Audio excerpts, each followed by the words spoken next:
angel faces, the Sowles going to heaven. Late 1700s, things go wild as far as gravestone art is concerned, and that's because, well, we're almost a new country. We've got a lot of open ideas, and you see what's going on in society reflected in your graveyards.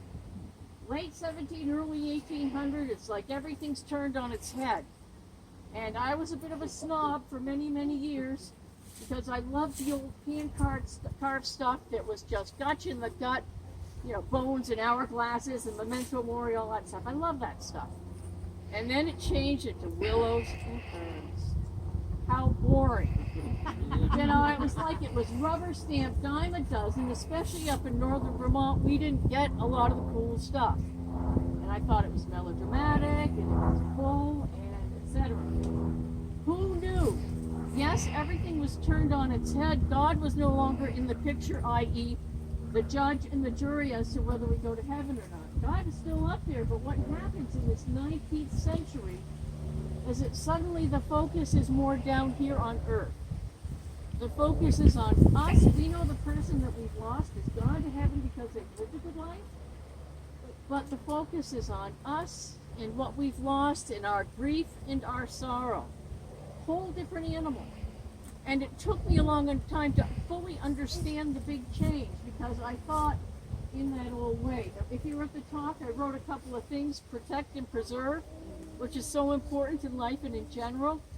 I wrote about save Bristol Bay. That's your homework. Look it up, please, because that's very important to me as a person and part of life. You know, we need to protect our environment, and that's very much a part of it too. And last but not least, I didn't know. The very first talk I ever gave, I was, well, everyone's a young kid now, but I was a young kid and I was at the Molten Borough Historical Society and getting ready to talk. I was scared silly. And two quote-unquote elderly women were talking before I started, and one said to the other, gravestone rubbings, this ought to be interesting. And that just did it. I would have walked out the door if I could have. But at the end, they were the first ones that came up to me and said, I didn't know. They loved it. They loved what they learned. And that's what's going on here today, because it's a whole different feeling. It's an I didn't know, and it's been that way for me, and I am still learning. I have a few cheat sheets just because there are a few phrases and words that I want to make sure that I use to convey what's going on, because it's not all that death head stuff. But I want to do that, and then I want to show you what's going on with the stones. So just a couple more quick words, a quick overview, and then we're going to go for a walk because it's too cold to be standing around. So what you're going to find for stones, marble, which is the biggest thing, the white marble, that comes with the Greek revival in art and architecture, which happens during this century. You've got that, you've got Egyptian influences, you have Byzantine influences, all coming to us via Europe. In Europe, everyone's really excited about the big excavations of the time, such as in blank Egypt, that sort of thing. So you're going to see a lot of marble. That starts as early as 1780 and goes up into the early 1900s.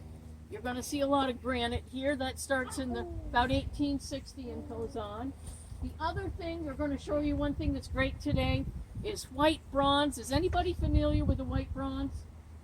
Not offhand. I know Paul and I have spoken about it. It's sand-cast zinc. 1874 to 1914. It's a very specific time period. Pretty much all of it was made in Bridgeport, Connecticut by Monumental Bronze Company. It was sold as more durable than marble, and it was about a third less expensive. So the first time I saw that, I went, wow, this is cool. There is one of those here. What you're going to find here is, it's not going to be the same as what you're going to find in Mount Auburn Cemetery in Cambridge, which is the first real example of this 19th century graveyard. What you have there, it was formed in 1831, and it's just taken that whole melancholy feeling and expanded it. The whole thought now is graveyards are moving out of the center of town. Just think of downtown Boston. They're moving them outside the town. They're becoming rural. It's called the rural cemetery movement, rural movement. They're becoming like places that you can go and walk and sit and have picnics. People were meant to be there too. I just didn't know it.